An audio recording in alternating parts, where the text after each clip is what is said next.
Hey folks, welcome to Season 2, Episode 4 of Corax and Coffee Cast.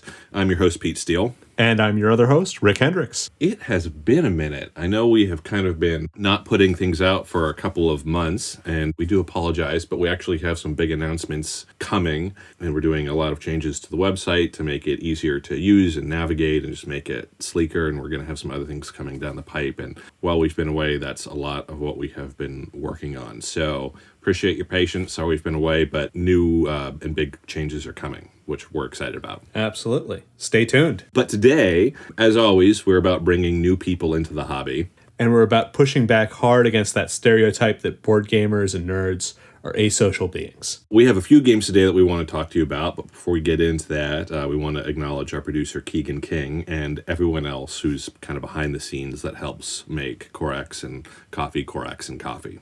So we're going to talk about some specific games that we have been playing a lot of lately. And the first one is Moonrakers, which came out in 2020, which I think we've probably mentioned on this show in passing before. Designed by Austin Harrison, Max Anderson, and Zach Dixon. Published by 4 Studios, or Ivy Studios. Again, I still don't know. They do use Roman numeral 4, so is it supposed to be Ivy or 4 Studios? I have no idea. We got to get a clarification on that, yeah. We should email them. We should. We have not. Oh, well, what are you going to do? And then we're actually going to talk about the Hasbro 2021 edition of Hero Quest, which I'm really excited about. Absolutely. That was part of that crowdfunding campaign. Yeah, that's how they produced it. Lastly, we're going to talk about It's a Wonderful World, which came out in 2019. This was designed by Frederick Gerard. The art was done by Anthony Wolf. And it was published by Lucky Duck Games. So it's a French game, right? And I think it was, I think it was produced and distributed maybe by Lucky Duck Games in the U.S., but... Oh, yeah, it's got several other publishers right, for other countries and other markets. Yeah, pretty big international release, so... But moving on from that, let's get in deep to Moonrakers. The tagline of this game is deck building meets social negotiation. And I think that pretty much hits the nails on the head. Okay, so maybe I think if I had created the tagline for Moonrakers, I maybe would have gone with deck building meets social negotiation, treachery meets stunningly beautiful presentation. I definitely put treachery in there. Yeah, it's always better with a little treachery. I love these semi-cooperative games. Can we put that on a t-shirt? It's always better with a little treachery and sell that? Is that something people want? Sure, we should put it on the back, right above the target. Yes, excellent. Excellent. What could possibly go wrong with that? Mm-hmm. So Moonrakers. One of the things I like best about Moonrakers is mechanically it's like a straight up competitive game with one winner, right? But it plays like a semi-cooperative game in that you absolutely need to form temporary alliances to win. But they're not really even alliances. They are either short-term or very short-term mutually commonly held interests that could like fall apart at any moment. Yeah, you don't even bother lying to people in this one. It's just, we've got to work together sometimes because it's basically impossible to achieve anything alone, but everyone really is out for themselves. Yeah. And you definitely, I think you lie to people in the moment sometimes, and other times you don't. You play it totally straight with them. Mm. I think for the most part, like at least for veteran gamers, they don't have any illusions about alliances lasting longer than maybe a round, right? And sure, it's not like, oh, maybe they'll betray me in 2 turns, or maybe they'll betray me in 4 turns. It's like, maybe they won't betray me at all this round, or maybe they will betray me midway through the round. It's not long-term alliances. Right, exactly. Yeah. Basically, in this game, you are all a bunch of mercenaries on a moon, and you go out in your spaceships, and you try to upgrade your spaceships with credits or whatnot, and there are metal coins in this game, which is fantastic. Very cool. Yeah. So each of you has a separate ship, and each of you has a separate crew, and you run around doing these jobs. Right. And you have your crew and your ship upgrades in the deck that you build. It's essentially a deck building game. And these missions that you're trying to complete, like save the ambassador or navigate the asteroid field or like, rescue this, pirate that, whatever. and you have to upgrade your ship to would have better shields and weapons and maneuverability and things like that, and better power plants in order to, basically get certain scores required by these missions. And then their dice are rolled that are hazards, and you have to absorb these hazards through your shields and other things, or else, bad things happen to you. And sometimes you need multiple people to basically bring enough resources to bear to meet the mission requirements, right? So you say to your opponents or your fellow players, like, hey, I'm going to go complete this mission, but I need you guys to come help me, and we will split the profits in different ways, and you negotiate, if you complete the mission, who's going to get what profits, what percentage of the profits, and things like this. And there's this negotiation. People are like, well, so, I could say, well, I'm only going to join the mission. My crew are only going to come along if I get, half the credits or something like this. Right. Exactly. And another thing that I love is on some of these missions, one of the rewards is damage. You're going to get banged up doing this. Someone's going to get banged up. So who's going to take the fall for Right. that? It's negotiating who's going to be the meat shield, essentially. Right. Yeah. Which is great because you can contribute even if you have nothing really to contribute by just saying, yeah, I'll take it on the chin for the team. And then you can decide, once you've all agreed, you're like, okay, now we're going to attempt this mission. You can decide once you are past the point of no return, and you're like, hey, how I said I was going to take it on the chin? I'm not going to do that. That was a total lie. Good luck, guys. It's interesting. Whenever you join a mission, you get to use your hand and get a new hand. So there's a motive that comes up fairly often to join a mission with no intention of helping at all, because it gets rid of the garbage that's currently in your hand. But like all plays like that, it comes with a cost. If you do that all the time, no one's going to trust you the next time you actually want to join a mission. Right. Yeah. So you have to be at least a little trustworthy, at least a little useful, or people will just ignore you. Exactly, right, yeah. And you have to, the more useful you are, the less trustworthy you can afford to be. But in order to become useful, in all likelihood, you're going to have to be trustworthy for a while, and then you can kind of change your tone once you're powerful enough that you can afford to lie to screw over somebody else. It's this very interesting negotiation. And like a lot of deck building games, you have these sort of two big piles of resources. The things that are going to give you power in the game, and then you have the things that are going to be scored to actually win you the game. So there's this tension between when we're splitting up rewards or what have you. What am I going for? Am I going for something that's going to make me an unstoppable juggernaut, or am I going for the victory condition? And when do I switch gears? Because it's very easy to be an unstoppable juggernaut that's just never going to win because the other people are too close to the finish line. And it's easy to have 9/10 of your victory conditions met and then just be so weak that everybody stomps all over you. Exactly, yeah. And we have actually done a full printed review of Moonrakers that you can find on our website. We did a review of this game maybe 3 months ago or something like that. So some people might be asking, well, why are you talking about this game again on your podcast? And to that I would say, I don't know if this game, if I can say definitively that this game is in my top 10, although it probably is in my top 10 favorite games. I don't know if it's in my top 5, but what I will say is that ever since this game came out a couple of years ago and I started playing it, it has remained certainly in my top 5 and maybe my top 3 games of being most excited to show to new people that have not heard of this game. I have started so many conversations with gamers new and old, say, hey, have you heard of Moonrakers? Have you seen Moonrakers? It is beautiful. It is stylized. Yes, it's science fiction-y, and that's not a theme for everybody, and that's fine. Sure. But if you like deck building games and you like social negotiation and you can deal with high treachery, this is the game for you, maybe. Mm-hmm. And I think I said in our game review, in our printed game review, if this is a game, if you could take games to the opera or symphony or whatever, take this game. It's gorgeous. Yeah, it's elegant. It is elegant. A beautiful game. Yeah. So I thought it was worth mentioning on the podcast again. We definitely encourage you to go check out our printed review where we kind of get into more detail about the mechanics and what we really love about it and where its shortcomings are as well. Absolutely. Yeah. Well, and even better, there are pictures over there. So if you want to see how beautiful this game is. hop on the website, take a look. But in my vast game library, it's stayed prominently front and center as like the crown jewel of the collection. Mm-hmm. I mean, at some point when we're doing more videos than we are right now, I'm sure we'll do a video of, showing off a collection, so, something like that. And it'll probably still be up there prominently. Anyway, yeah. Yeah. I mean, you got to celebrate when a game has that sort of staying power. Absolutely. You really do. Because there's just, there's more content every month. And this one for 3 years now has been just, so good. Consistently coming off the shelf. Yeah. Yeah. Let's talk about Hero Quest. This is the 2021 edition, the most recent one. Now it's been 33 years since the previous release of this game, so it hasn't really been available for quite some time. Right.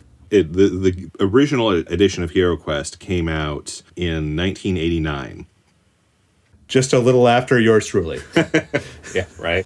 And it was very successful. And they did a couple of expansions for it at that point, like a Barbarian thing and Keller's Keep and Rise of the Lich King. And I forget all the exact titles, but a number of expansions that you could mail order away for by filling out a paper form. They're $15. And it was it was mail order catalog style of ordering these expansions, which is great, right? I know I sound like a 1,000 years old, talking about a Sears Roebuck catalog or something like that, but it's fantastic. It is so crazy how different things were just like, within our lifetimes. Right. It's nuts.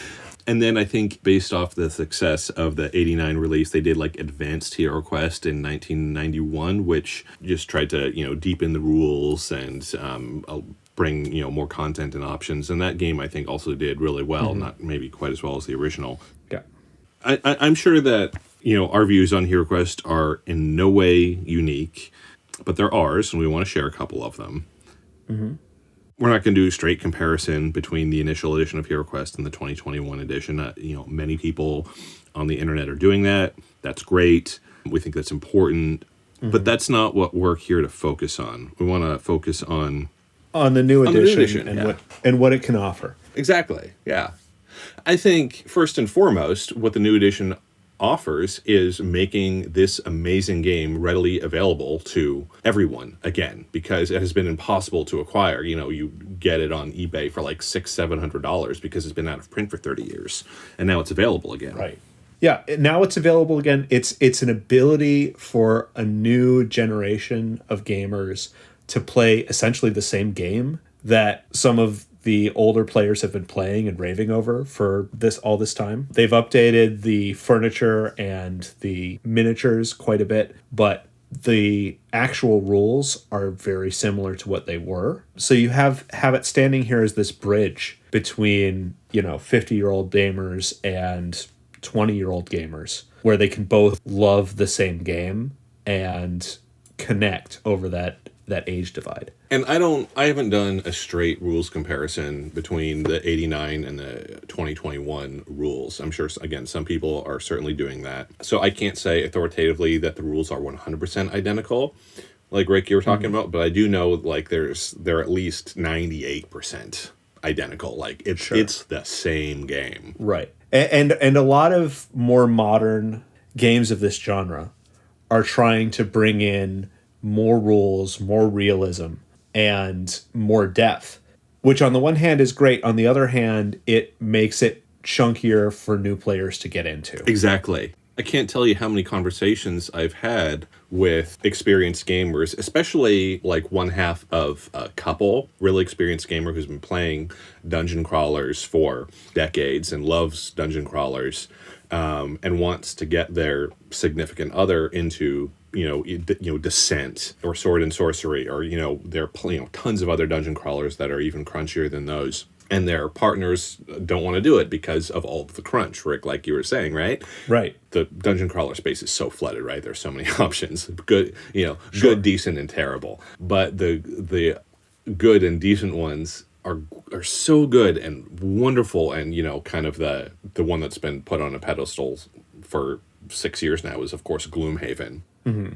which certainly isn't the crunchiest of games, but it's so expensive. It's a 20-pound box, and you put that in front of a gamer, even an experienced gamer, like, oh my goodness, how do I engage with this? Right. But so many gamers see complex dungeon crawlers as a barrier, and they're right. Right. And Hero Quest is such a simple dungeon crawler, and yes, it's at its heart, it's a roll and move dungeon crawler, and roll and move mechanics are, an outdated model that it was never good, right? Right. But that is an easy rule to modify. If you don't want to do the roll and move, that's fine. You don't need to. Sure. I definitely like a house rule that just gave me a 6 movement or something that I could rely on. Right. Yeah. Or 6 movement plus or minus 3. With a 1d6 turn into a 1d3. Sure. Yeah. If you wanted that variation. Right. But Hero Quest is so simple. You can go through the rule book in half an hour, if that, and you can present it to a new gamer, like not a hesitant gamer, but somebody who has played a few other games. And Hero Quest is a dungeon crawler that they can pick up really quickly.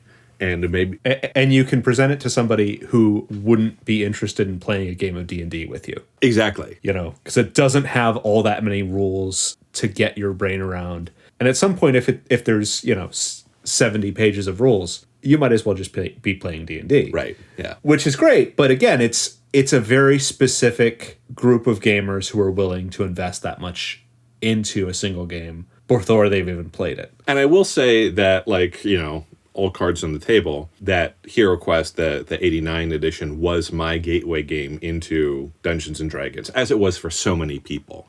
Mm-hmm. But the fact that it is now available again, essentially unaltered, like you said, the furniture is new, which is great. Right. The miniatures are new, which is great for the most part. Sure. But you present this game to a young gamer and be like, hey, check this out. And, so many people are like, oh, they should have updated the rules and brought them up to modern gaming standards. I'm like, yes, I can see your argument. There are pros to that. Absolutely. And I think the cons are so much greater for Hero Quest. Yes, I'm biased because I've got some nostalgia from this game that I played as a 10-year-old. Of course, Sure. But there's also the point that other games have updated to modern standards. Right. Those games are here. They are. Exactly. And this is a nice little niche that wasn't really being filled. That it's nice to see something approachable available. Because again, you get the hook set in, you can reel up people in and they can play D&D with you forever. They can get into the crunchier stuff if you get a new gamer on this and they say, I wish this was more realistic. There are places to go with that. But it's good to at least have the conversation. I think Hero Quest, the 89 edition, and now I am going to go on a nostalgia tangent because some people like that, and I'm going to do it even if they don't like it. So brace yourselves, people. Brace yourselves, right?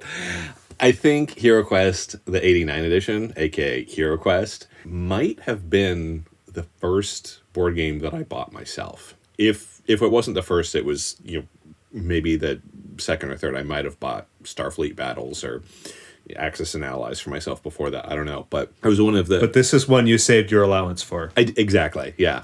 My cousin introduced me to it over the summer when we were vacationing together with the extended family, and then as soon as vacation was over, it was something that I took my allowance money and I went and I bought. And I remember this really vividly because I don't think I got it quite in 89. I think I got it probably in the early 90s, but it was still on store shelves. And I was like 10 years old or something close to that. And it was a time, because it was still the kids on bikes era, when the world was considered safe, for lack of a better term. Sure. My mom would drop my sister and I off in, the center of town. There were shops and things like that. And not only do we have allowance money, but my sister and I were both paper carriers. So we actually had a little bit of pocket money. Oh, okay. Yeah. And we would go into the center of town and just kind of see what was there. And, I remember going into the local Video Smith store. And I remember discovering these two game stores one called Hit and Run and the other called Enchantments. They were right next to each other. And this is kind of like the very beginnings of the hobby game industry going mainstream. You know, this is like right before the release of Magic the Gathering. Uh-huh. And I know I'm like dating myself, but this is what it was. And after I played Hero Quest, I went into Enchantments, and there it was on the shelf. And I just have this memory where I was at an age where I wouldn't yet wear blue jeans for whatever reason. They were uncomfortable to me. I don't know why I'm sharing this, but I would go into Lexington Center and I'd be wearing like black slacks and this tucked in gray t-shirt and this dark green jacket that I'd wear over this gray t-shirt. And for whatever reason, as a 10-year-old, I thought this was like a stylish outfit. I don't know. Okay. At the very least, I felt comfortable in it, right? And I probably had like white sneakers or something ridiculous. If you're comfortable, you're comfortable out in public, right? Don't knock it. Sure. But so these black slacks, sneakers, gray t-shirt, and green, it was like an olive green jacket. I went into Enchantments and I very proudly bought my copy of Hero Quest, and it is well loved. I've played that game for hours and hours and hours. And for you, it was a doorway to other things later. Right. Yeah. Speaking of doorways, Yeah. if you also happen to play D&D or some other fantasy role-playing game, there's a lot of just physical good stuff in Hero Quest. You know, it's got the furniture, it's got the miniatures, it's got these doors that open and close. And these are miniatures that I haven't seen elsewhere, so I think it might just be worth it for the furniture alone. It might just be worth the price point. Yeah, that's actually a really good point. I think it's not cheap. The retail version of Hero Quest, you know, without the expansions, you know, goes for $125. But for all of the miniatures and furniture in there, it is. I mean, if you got that in, you know, a different venue, it'd probably be twice that much for that much content. Exactly. Yeah. I mean, I have attempted to buy, you know, random packs of miniatures, and that gets expensive too. It does. And that's about all I'll say on that. No, I'm glad you mentioned that. Yeah, I think you're right. Yeah. So again, you know, your mileage may vary on dungeon crawlers in general, and you might think they should have updated the rules to meet modern rules mechanics for dungeon crawling. And again, you're free to think that, but I'm really glad they did what they did with Hero Quest. And again, because the rules are so simple, they're very easy to modify to make them more complex and more interesting. Sure. All right, Rick, what other games are we talking about? All right. We're also going to talk about It's a Wonderful World. Okay. It's a game that asks the question, are you building a utopia or a dystopia? Because it gives you a lot of power to change your society and make your world. And a lot of those things are very good for you in terms of, you know, actually winning the game. Maybe not so great for your citizens. It all depends. And it really leans into that dichotomy with its expansion, corruption, and dissension, where you can really go one of two ways. Fair enough. And this is another game that we actually did a full-length narrative review of as well, more recently. So Corruption Ascension is the main expansion from the Kickstarter version of the game, but the retail version of the game doesn't have all the stuff of the Kickstarter, but they have also released some other expansions for the retail version that of the stuff that was included in the Kickstarter. So even if you didn't get the Kickstarter version of this game, you can still get all of that content through expansions, I'm really glad they did that. This game really reminds me of a couple of movies. I mean, I would love to say that this game, and I will say this game reminds me of Brave New World meets 1984 meets Fahrenheit 51. I would like to say that. And it does in some ways in terms of theme and mechanics and whatnot. But it's also kind of like Gattaca meets Alita, Battle Angel meets Aeon Flux. Maybe that's not a bad thing. It's not a bad thing. And I think it really depends on how you approach the game, which confluence of movies this game really emulates. Which is really fun. It's nice to be able to kind of decide which genre you're in. Yeah. And the artwork is so pretty. Yeah. Oh, it's definitely lovely. I was talking to you earlier about how you can convert some of the more plentiful resources in the game to Crystallium. The red resource, Crystallium, the universal resource, yes. Yes. But you can convert things to it at just ruinous rates, which is good because it's telling you as a game, you should really plan better than this.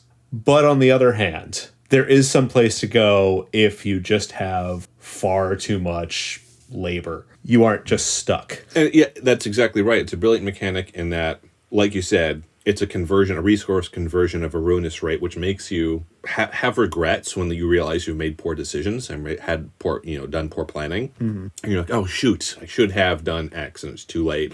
And now I'm taking it on the chin. Right. But you regret and you keep rolling. Yeah, exactly. Perfect. And it doesn't lock up the game. That's what the Crystalium does. It prevents the game from crashing, in addition to making you regret these things. So I think they did a really good job with that.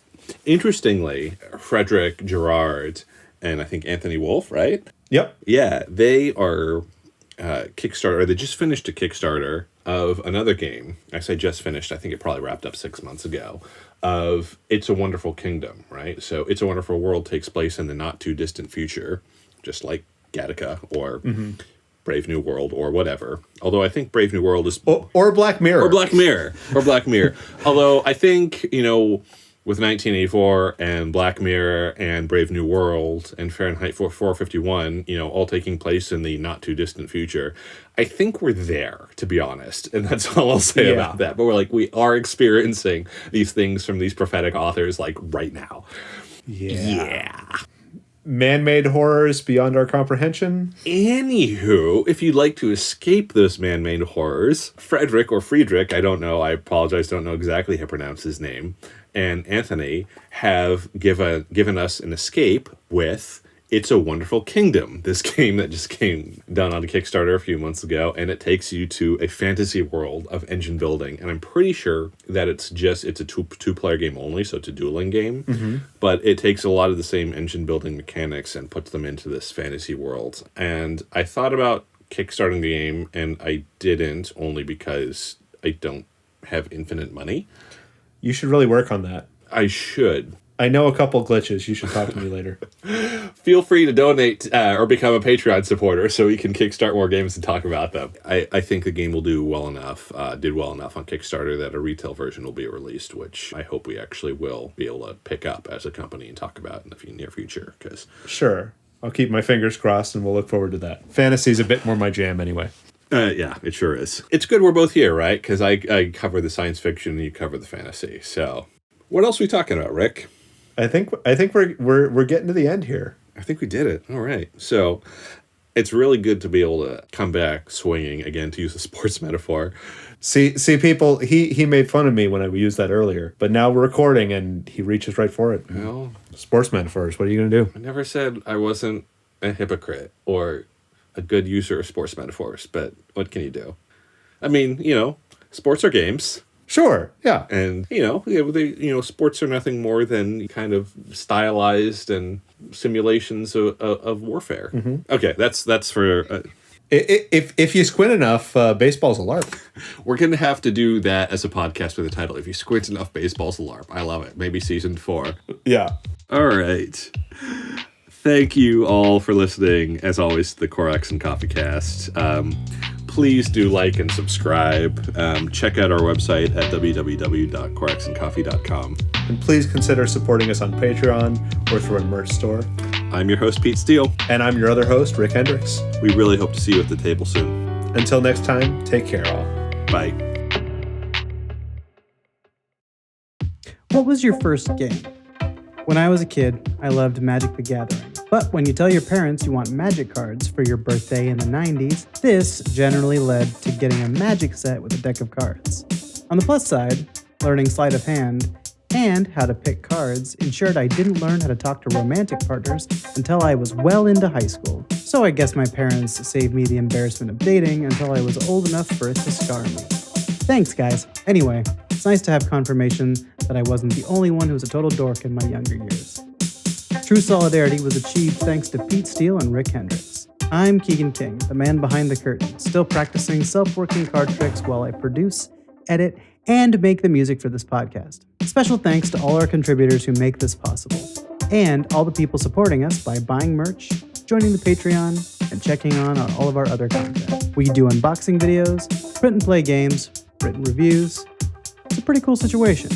You can be a part of it. Make it even cooler. Follow us on social media. Check out coraxandcoffee.com. Join our Patreon. There's really so many ways you can get involved. But the show will always be free. It's pretty fun. The quote of the week: they say the blaze burns the brightest when the circumstances are at their worst. Corax and Coffee. Tabletop gaming. Caffeinated.